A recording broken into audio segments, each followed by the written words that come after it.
Okay, so today we're going to be looking into something pretty fascinating. It's all about Elon Musk and kind of the potential risks that might pop up with Yeah, his connections to government power. definitely. You know, our listeners love to get to the heart of complex issues, Right. and this is a pretty big one. So we want to do a really thorough job here. Yeah, we've got this Mm. really interesting piece, actually. Oh, yeah. It's titled, The Risks of Elon Musk Having Access to Government Power, a Critical Examination. Mm. And we're basically going to take this deep dive and, tease out all the arguments Yeah. so we can get a better understanding of what these potential pitfalls might be. Awesome. So we're talking about Okay. the concentration of power, Yeah. conflicts of interest that might arise, Right. influence over regulations, Definitely. manipulation of public opinion, Yeah. lack of accountability, Mm-hmm. and even ethical considerations around this whole topic. So, okay, this source right off the bat Yeah. starts talking about the concentration of power, and it seems like that's, really connected to this Yeah. core Right. democratic idea of checks and balances. Absolutely. So can you kind of explain to our listener why the system is so important? Sure. So basically, checks and balances, you could think of that as the different branches of government. Right. They all have their own roles and they have the ability to, Yeah. limit each other's power. Right. Right. It's all about making sure that no single part of the government Yeah. gets too powerful. Right. But what's really interesting here is that the argument is that when someone in the private sector, Okay. someone with massive influence, Mhm. someone like Elon Musk, Okay. when they get really deeply connected with the government, it can create this like concentration of power outside of those traditional structures. Okay.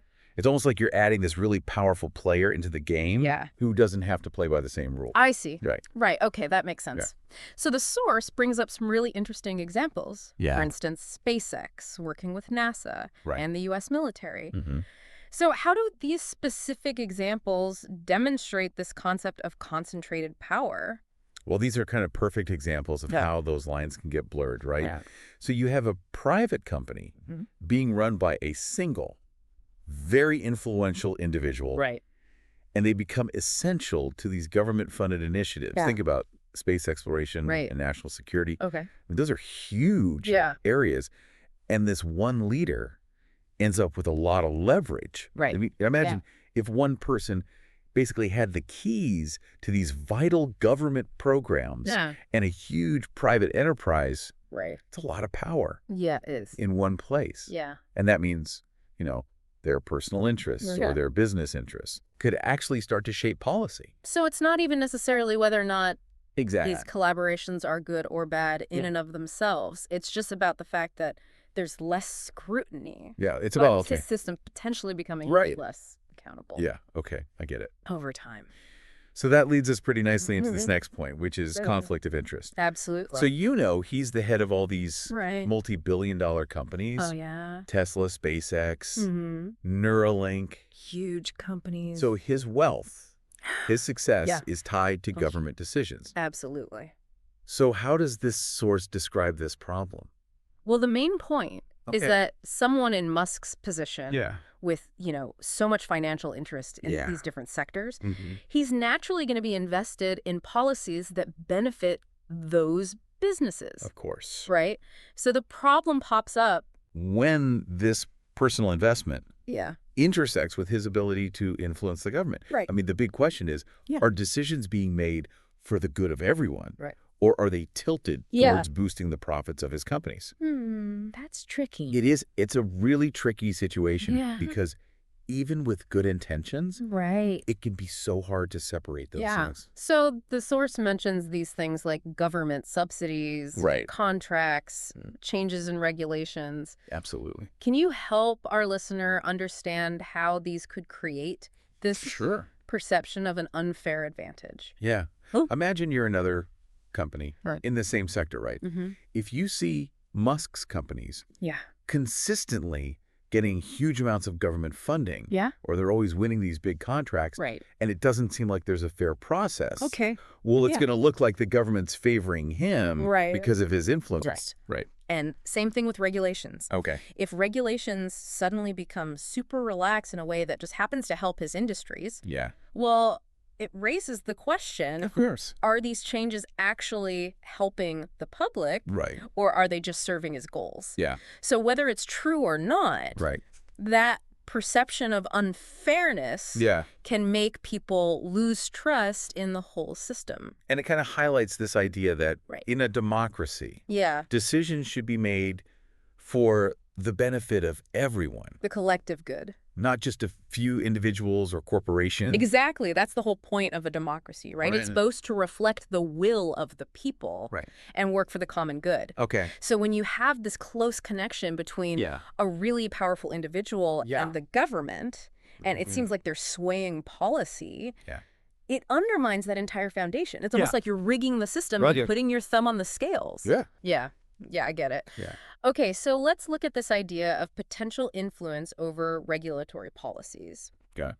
The source points out that, his companies work in some pretty heavily regulated industries. Yeah. So what's the big concern here for our listener? Well, the worry is that Yeah. someone who has this much access to the government Yeah. could actually shape the rules that govern their own industries, Oh, wow. right? I mean, think about it. Yeah.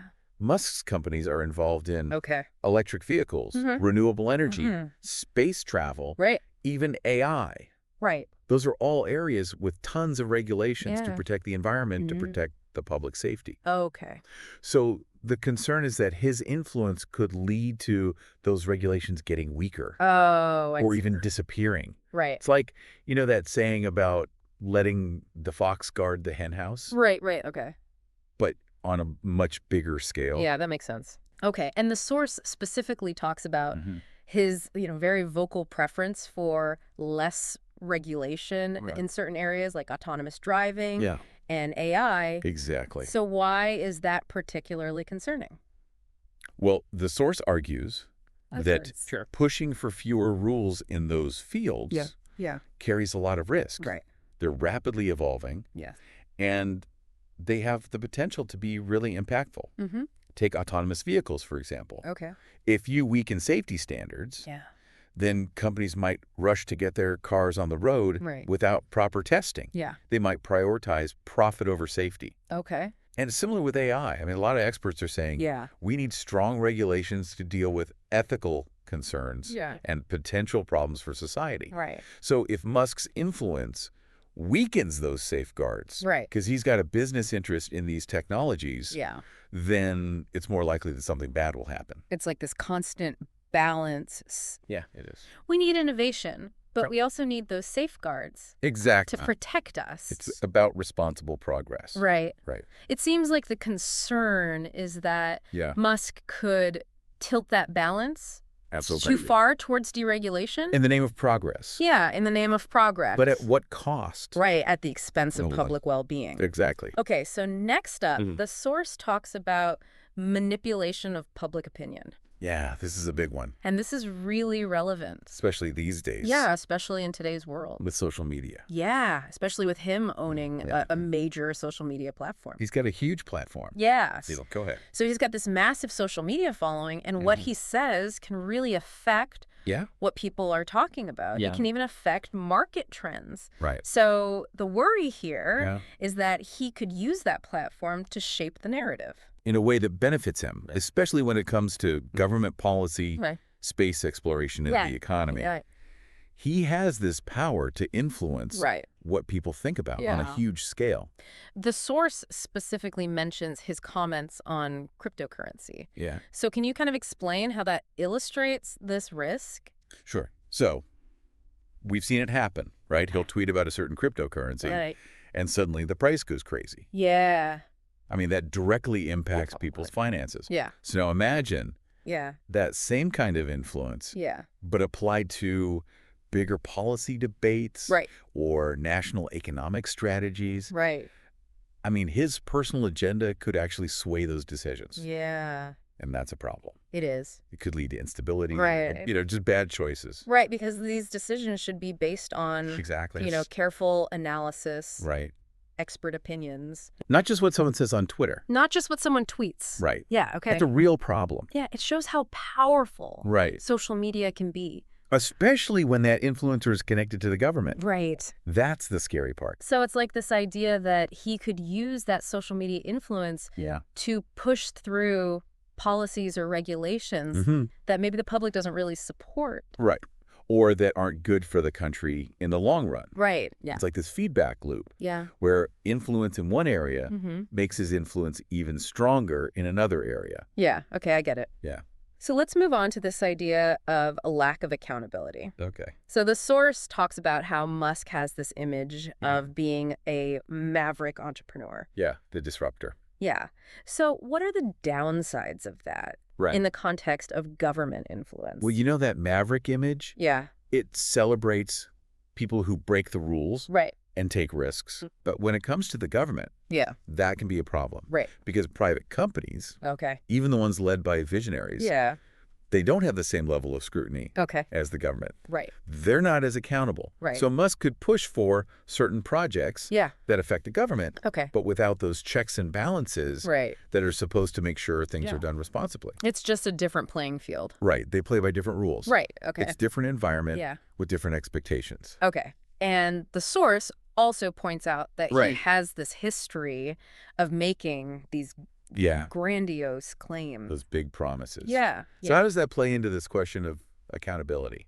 Well, you know, ambitious goals can be great. Right. But when it comes to government policy, unfulfilled promises or unrealistic timelines, those can have real consequences. You can end up wasting resources and missing opportunities. Right. So if someone who tends to make these big pronouncements has a lot of sway over the government and there's no accountability, then those plans might get pursued without anyone really checking if they're realistic. So it's not just about the scale of the ideas. It's about making sure that there's a system in place to make sure they make sense.